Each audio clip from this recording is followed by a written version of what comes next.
પછી સ્વામીજી હોય, પરમ ભાગવત કૃષ્ણશંકર શાસ્ત્રીજી હોય, પછી દાદા છે ભાગવત વિદ્યાપીઠના સ્થાપક.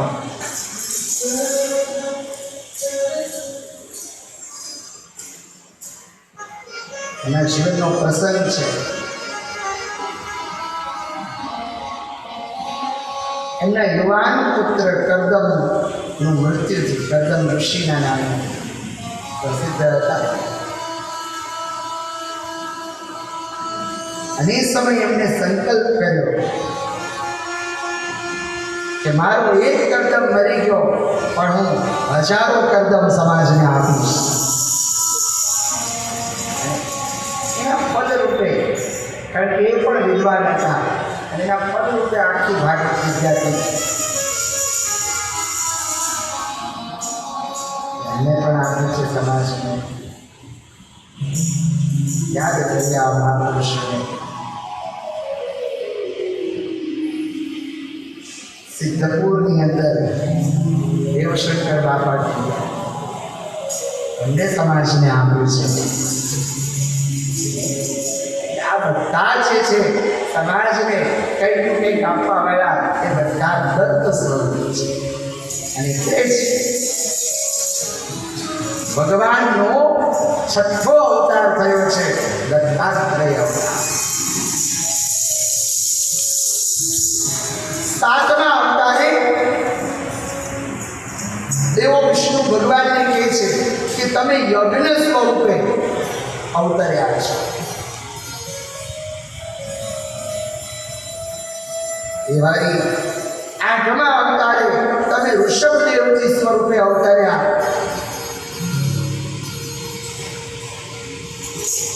જે જૈનોના પ્રથમ તીર્થંકર છે, આદિનાથ. આપણે એમને આઠમો અવતાર માનીએ છીએ.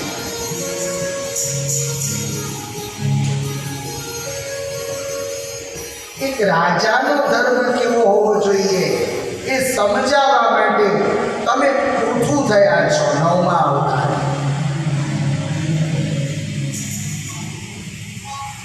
દસમો અવતાર તમારો પૂર્વ છે. 11મો મોહિની, 11મો ધન્વંતરી છે.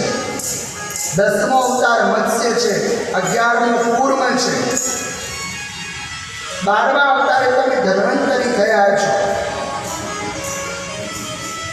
એ હરિ. 13મો અવતાર તમારો મોહિની છે.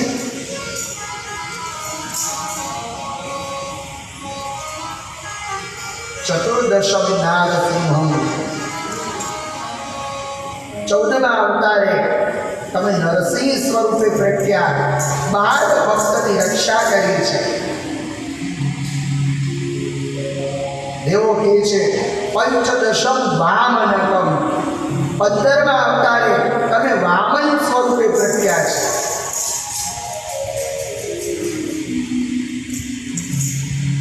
16મા અવતારે તમે ભગવાન પરશુરામજી થયા છો।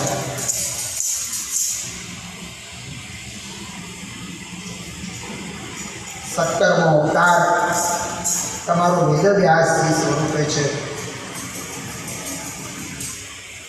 18મા અવતારે તમે રામ થયા છો। 19 અને 20 આ જે તમારા બે અવતારો છે એ શ્રી કૃષ્ણ ભગવાન અને બલરામજીના છે। 21મા અવતારે તમે કલ્કી થયા છો। 22મા અવતારે તમે બુદ્ધ થયા છો। 23મા અવતારે તમે હયગ્રીવ થયા છો અને 24મો અવતાર તમારો હરિ અવતાર છે। આવી રીતે દેવોએ વિષ્ણુ ભગવાનની સ્તુતિ કરી, એમને જે જે અવતારો લીધા હતા એ અવતારોનું સ્મરણ કર્યું છે।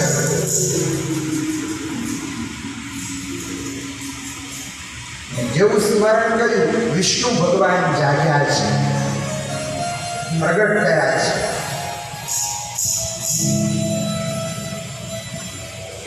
દેવોએ વિષ્ણુ ભગવાનને કહ્યું, હે હરિ, જલંધર એનો જે ત્રાસ છે એ ત્રિભુવનમાં પ્રસર્યો છે।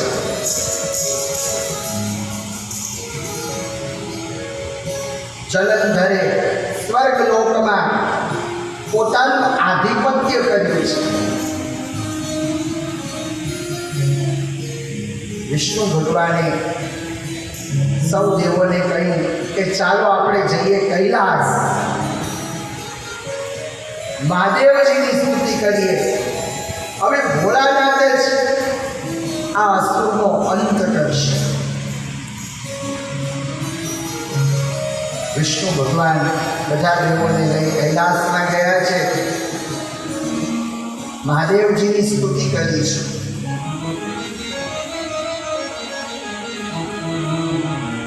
મૃડાય મહાકાલાય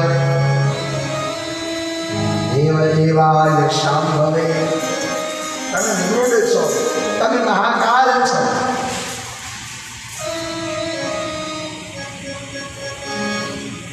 તમે ભક્તો પર કૃપા કરવા વાળા છો। દેવોની સ્તુતિ સાંભળી ભોળાનાથ પ્રસન્ન થયા છે। ભોળાનાથે દેવોને કહ્યું કે મારું સ્મરણ કર્યું। ત્યારે દેવોએ કહ્યું, હે મહાદેવજી, તમારું સ્મરણ એટલા માટે કર્યું કે જલંધર નામનો જે દૈત્ય છે એ દૈત્યએ સ્વર્ગમાં પોતાનું આધિપત્ય કર્યું છે। આપ એનો વધ કરો। મહાદેવજીએ કહ્યું કે સમય આવશે, જલંધરનો વધ જરૂર થશે। માણસ બહુ પાપ કરે તો પાપનો ઘડો અંતે ફૂટે તો કરે, અને જલંધરની સ્થિતિ પણ એવી જ છે। એકવાર એવું બન્યું કે દેવર્ષિ નારદજી સ્વર્ગમાં આવ્યા છે। જલંધરે દેવર્ષિ નારદજીનું સન્માન કર્યું। સન્માન કરી જલંધરે દેવર્ષિ નારદજીને કહ્યું કે એ દેવર્ષિ, હું કેટલો ભાગ્યશાળી છું કે મારી પાસે તો ઘણા બધા રત્નો છે, જે મારી પાસે છે એ જગતમાં કોઈની પાસે નથી। આખું સ્વર્ગનું શાસન એ મારી પાસે છે।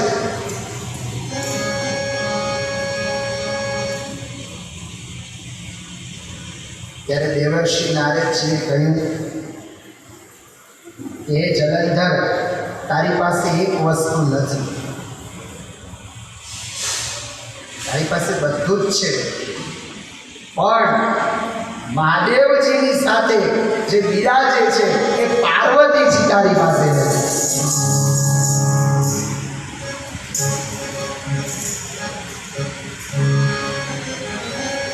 દેવર્ષિ નારદજી આટલું કહીને અંતર ધ્યાન કર્યા અને આ જલંધરની મતિ ફરી છે એ માતાજીના સ્વરૂપમાં મોહાયો છે. પાર્વતી માતાજી તો માં છે, જગદંબા છે.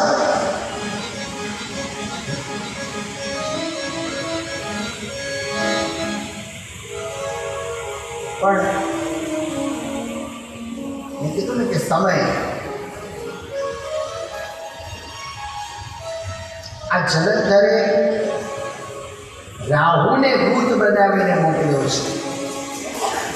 રાહુને કહ્યું કે તું દૂત બનીને જા, ભોળાનાથને કહે કે તમે તો યોગી છો અને યોગીઓ જ્યારે સાધના કરતા હોય ત્યારે એને સ્ત્રીની આવશ્યકતા ન હોય, તો તમારા જે પત્ની છે એ તમે અમને સોંપી.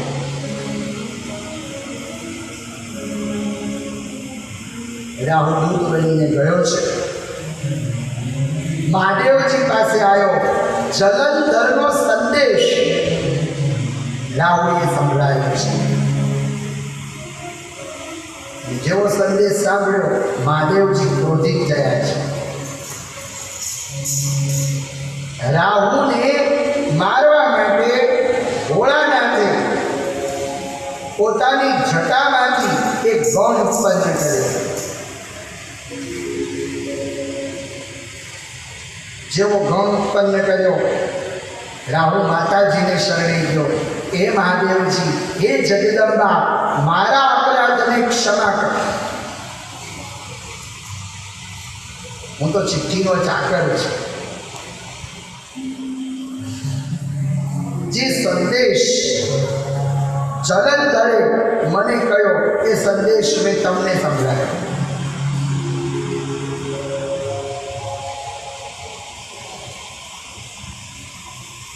મહાદેવજી માતાજી રાહુને ક્ષમા આપી, પણ જે ગણને મહાદેવજી ઉત્પન્ન કર્યો હતો એ ગણે ભોળાનાથને કીધું કે હવે મારો ખોરાક તો જતો રહ્યો, તમે આને મારવા માટે મને ઉત્પન્ન કર્યો હતો, પણ હવે મને ભૂખ લાગી છે, હું શું કરીશ? ત્યારે મહાદેવજીએ એ ગણને કહ્યું કે તારે કંઈ કરવાની જરૂર નથી, તો તારા શરીરના હાડકાં ખાઈ જાય. ભૂખ લાગી છે તો તારા શરીરના હાડકાં ખા. અને સેવકે સ્વામીની આજ્ઞા માની છે. આ ગણ એને પોતાના શરીરના હાડકાં ખાધા. એટલું બધું ખાધું, કોઈ ભાગ બચ્યો નહીં, ખાલી મસ્તક જ બચ્યું. સેવકની ગણની આવી નિષ્ઠા જોઈ મહાદેવજી બહુ પ્રસન્ન થયા છે. ભોળાનાથે કીધું, હે જલંધર, તે મારી આજ્ઞા, હે ગણ, તે મારી આજ્ઞા માની છે. મેં તને કીધું તું તારા જ શરીરનું ભક્ષણ કર, તે ભક્ષણ કર્યું છે, તે મારી આજ્ઞા માની છે. માટે હે ગણ, મારા તને આશીર્વાદ છે કે આજથી તારું નામ કીર્તિમુખ પડશે અને મારી પૂજા જગત કરશે એના પહેલાં તારી પૂજા કરશે. મહાદેવજીનું પૂજન કરવું હોય, ભોળાનાથનો અભિષેક કરવો હોય, તો સૌથી પહેલાં કીર્તિમુખનું સ્મરણ કરવું પડે. કીર્તિમુખ એ મહાદેવજીનો ગણ છે.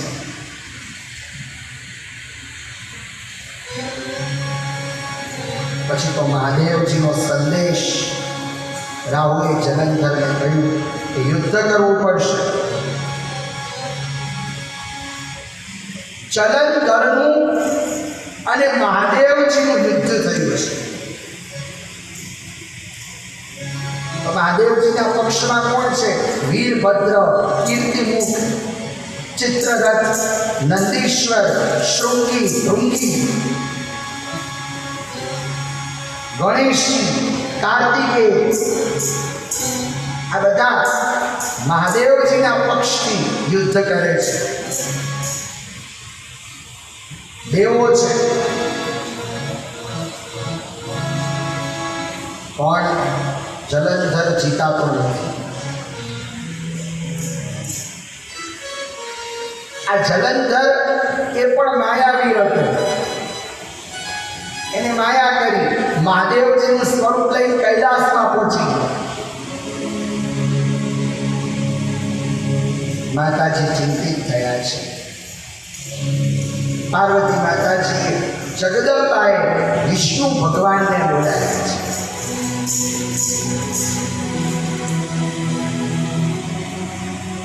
માતાજીએ વિષ્ણુ ભગવાનને કહ્યું કે હે હરિ, જલંધર જીતાતો નથી એનું એક જ કારણ છે કે વૃંદાનું સતીત્વ એની રક્ષા કરે છે. એની પત્ની જે છે વૃંદા, એ વૃંદા તમારી ભક્ત છે.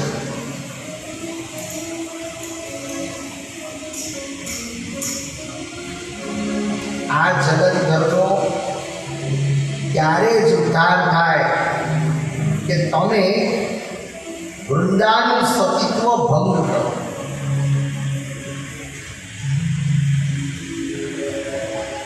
શિવપુરાણના પ્રસંગ છે. વિષ્ણુ ભગવાન જલંધરનું સ્વરૂપ લઈને આવ્યા છે. વૃંદાના સતીત્વનો ભંગ કર્યો છે. અને જેવો સતીત્વનો ભંગ થયો એ જ સમયે મહાદેવજીએ વિજય નામનું ત્રિશૂળ ઉઠાવ્યું છે. સમુદ્રપુત્ર જલંધર એને પાશથી ખેંચ્યો છે. ખેંચીને ત્રિશૂળનો પ્રહાર કર્યો છે.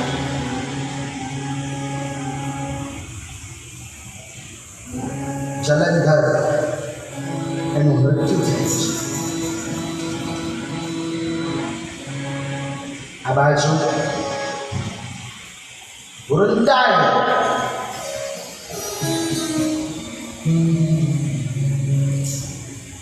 સતી વૃંદાએ ભગવાનને શ્રાપ આપ્યો છે. હે હરિ, લોકો તમને કોમળ હૃદયના કહે છે, પણ આજે મને ખબર પડી કે તમારું હૃદય તો પથ્થર જેવું છે. હું ભારતની સતી નારી તમને શ્રાપ આપું છું કે તમે પથ્થર થઈ જાઓ.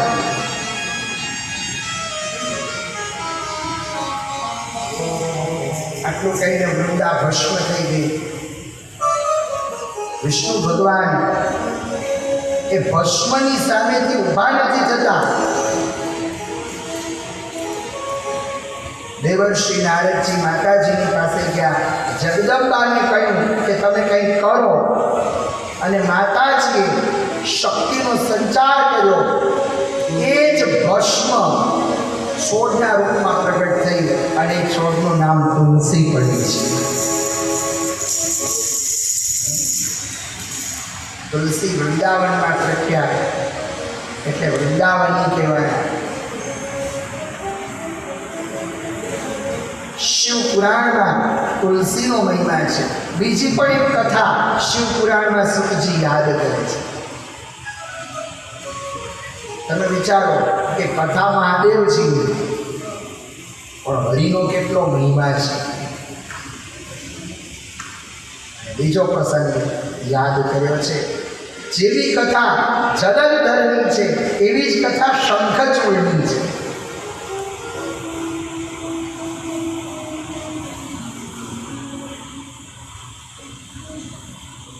આપણે ત્યાં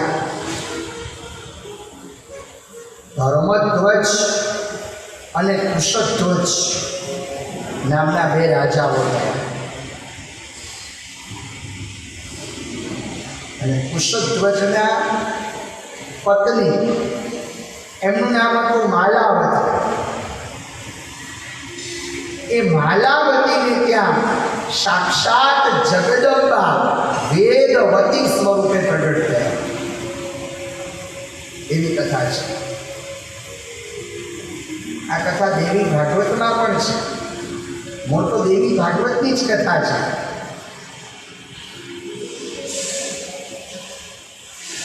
તો માતાજીનું નામ વેદવતી કેમ પડ્યું કે સ્તુતિકા ગૃહમાં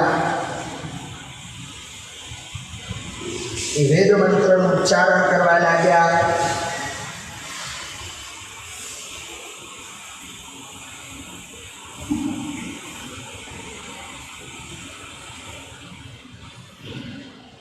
એ વેદવતી માતાજી તપસ્યા કરવા આવ્યા અને એ જ સમયે રાવણ આવ્યો છે.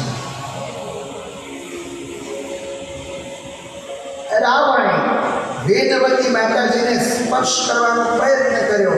માતાજી અગ્નિમાં સમાયા, પણ અગ્નિમાં સમાતા સમાતા રાવણને કહ્યું કે હે રાવણ, હું જ તારા સર્વનાશનું કારણ બનીશ.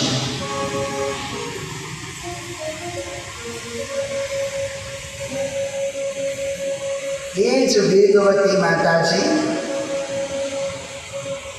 ત્રેતા યુગમાં સીતા માતાજી સ્વરૂપે પ્રગટ.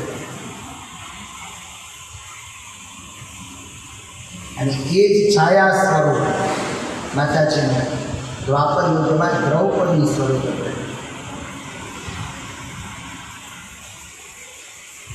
કારણ કે માતાજીનું જે છાયા સ્વરૂપ છે એમને મહાદેવજી પાસે માંગ્યું, પતિમ દેહી પતિમ દેહી પતિમ દેહી ત્રિલોચન પતિમ દેહી પંચવાર ચકાર.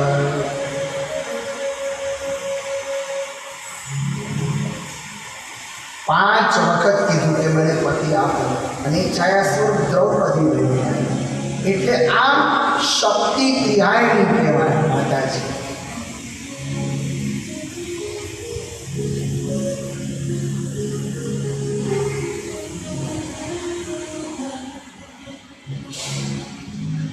અને ધર્મધ્વજ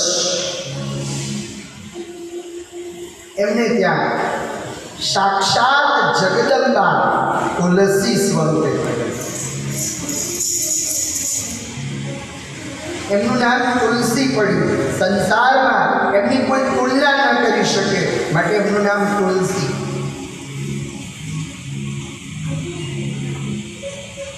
અને તુલસીને પહેલેથી ઈચ્છા હતી કે ભગવાન વિષ્ણુ મને પતિના રૂપમાં પ્રાપ્ત થાય.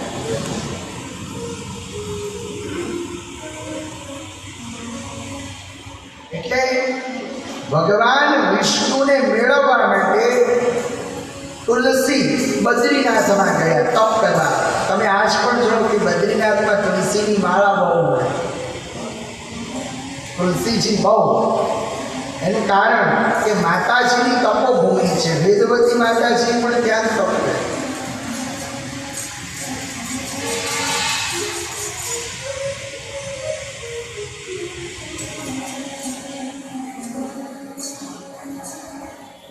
પછી તો બ્રહ્માજીએ કહ્યું કે હમણાં તમને ભગવાન નહીં મળે, તમારે એક અસુરનો ઉદ્ધાર કરવાનો છે. એક રાક્ષસનો તમારે ઉદ્ધાર કરવાનો છે. અને આ તુલસી એના વિવાહ થયા છે શંખચૂડની સાથે. અને શંખચૂડની કથાને યાદ કરી છે કે શંખચૂડ પૂર્વજન્મમાં કોણ હતો?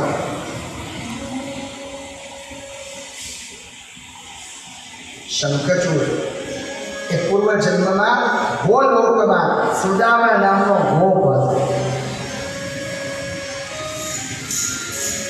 ભગવાનનો જે લોક છે ગોલોક, એ ગોલોકના દ્વારપાળ સુદામા છે. એટલે અહીંયા બીજા સુદામાની વાત છે. સુદામા મિત્ર ને દ્વારપાળ હતા ગોલોકના. તો ગોલોક એમાં શ્રી કૃષ્ણ ભગવાન બિરાજે છે.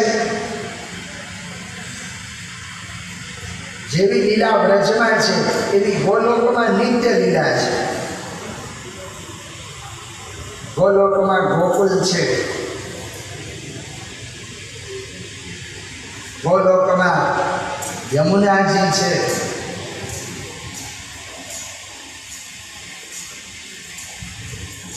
ગોલોકમાં ગોપ ગોપીઓ છે, અને એથી વિશેષ ગોલોકમાં રાસ છે, રાસેશ્વરી છે. વિશેષ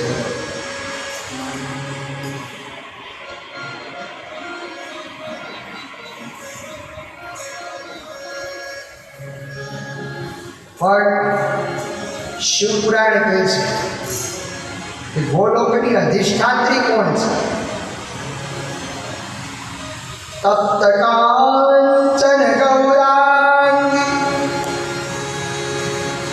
રાધા વૃંદાવનેશ્વરી.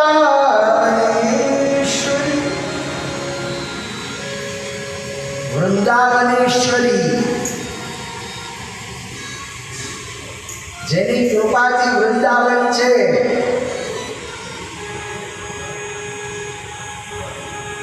એવા ગોલોકના અધિષ્ઠાત્રી રાધાજી છે.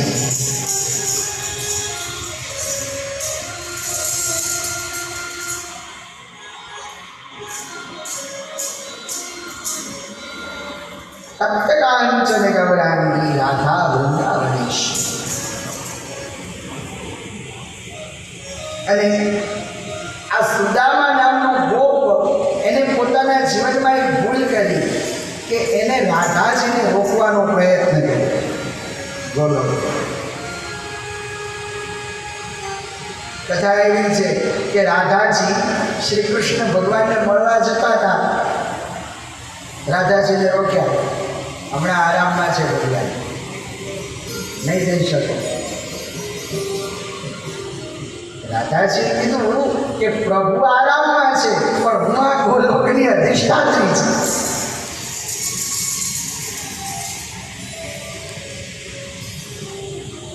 પણ દ્વારપાળે રોકવાનો પ્રયત્ન કર્યો કે તમે હમણાં પ્રભુને મળી નહીં શકો. રાધાજી ક્રોધિત થયા છે. રાધાજીએ કીધું કે હું આ ગોલોકની અધિષ્ઠાત્રી અને મને રોકવાનો તે પ્રયત્ન કર્યો, માટે હું તને શ્રાપ આપું છું કે તું અસુર થઈ જા. ત્યાં સુદામા નામનો ગોપ એ ક્રોધિત થયો, એને રાધાજીને સામો શ્રાપ આપ્યો. એ ગોપે કીધું કે હે સ્વામીનીજી, મારો કોઈ દોષ નથી. મેં તો મારી નોકરી કરી છે, મેં મારી ફરજ બજાવી છે, માટે હું તમને શ્રાપ આપું છું કે જ્યારે તમે ભૂતલ ઉપર જશો ત્યારે ભગવાનનો તમને 100 વર્ષનો વિયોગ થશે.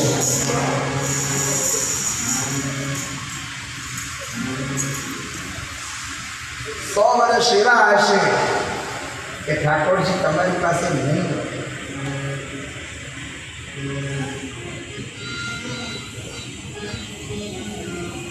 અને એ શ્રાપને સાર્થક કર્યો છે સ્વામી.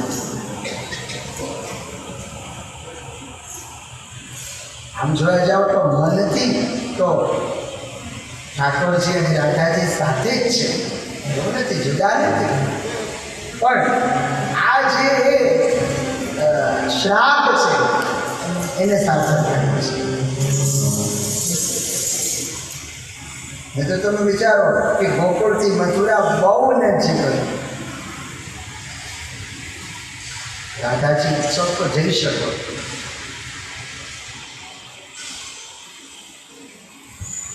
પણ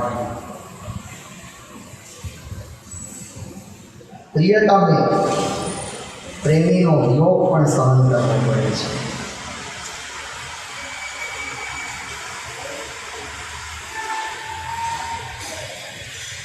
જ્યારે ભૂતલ ઉપર પદાર્પણ થયું, દ્વારિકા પધાર્યા, મથુરા પધાર્યા, બધે મનથી તો સાથે જ છે, ગોલોકમાં પણ નિત્ય લીલા છે, પણ રાધાજી નથી.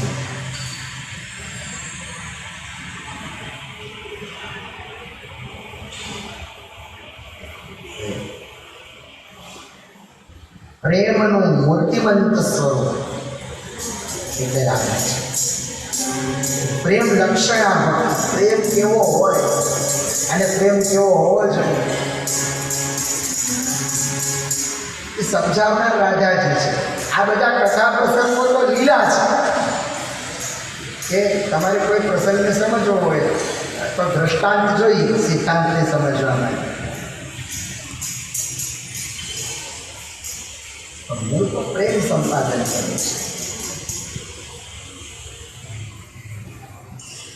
છે પ્રેમ સર્વવ્યાપી એની જનો શિખા.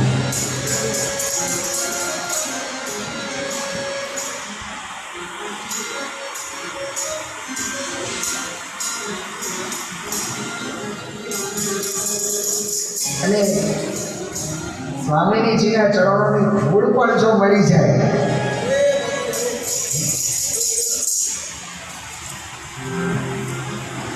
દાદાજીના ચરણોની ધૂળ પણ જો આપણને મળી જાય તો આપણા જીવન. એટલે શિવ પુરાણમાં પણ સ્વામીજીનો મહિમા છે.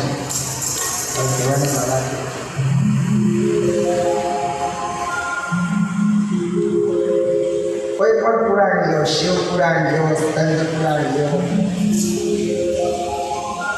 ગણેશ પુરાણ લઈ લો, રાધાજી વગરનું કોઈ પુરાણ નથી.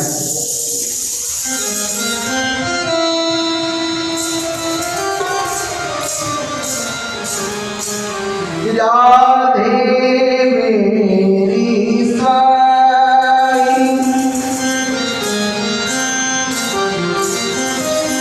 और मेरा देश को राज जन्म जन्म मोए दीजियो श्री वृंदावन को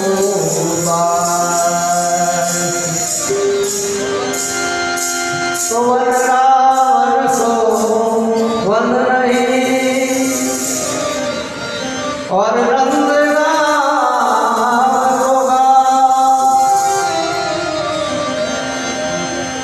हे राधे जैसी रानी नहीं किसना राधे तेरे चरणों की श्यामा तेरे चरणों अगर धूल जो मिल जाए राधे तेरे चरणों राधे तेरे चरणों की श्यामा तेरे चरणों की अगर धूल जो मिल जाए सच के काम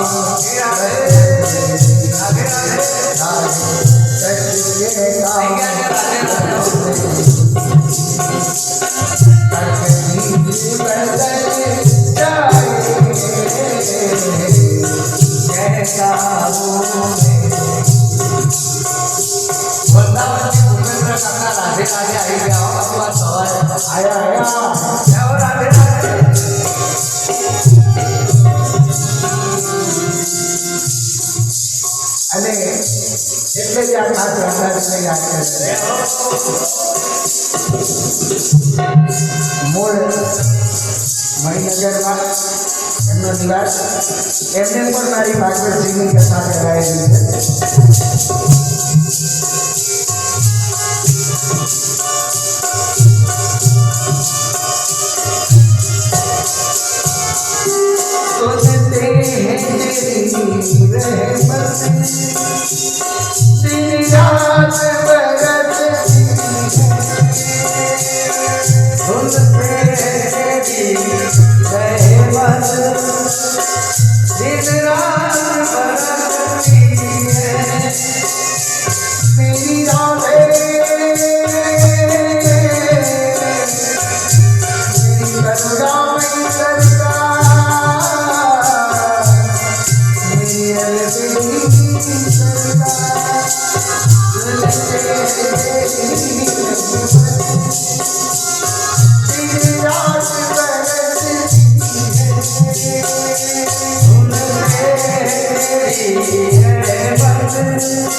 अगर धूल जो मिल जाए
एक ढोल जो मिल जाए सत कहना मोहे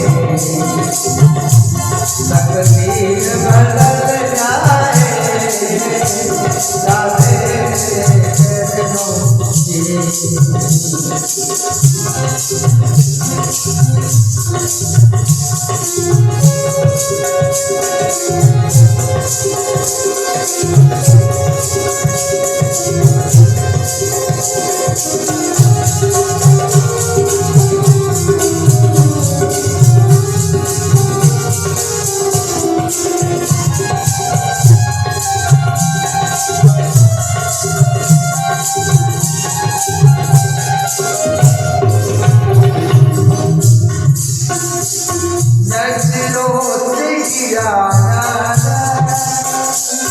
चरणों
सब दिन बदल जाए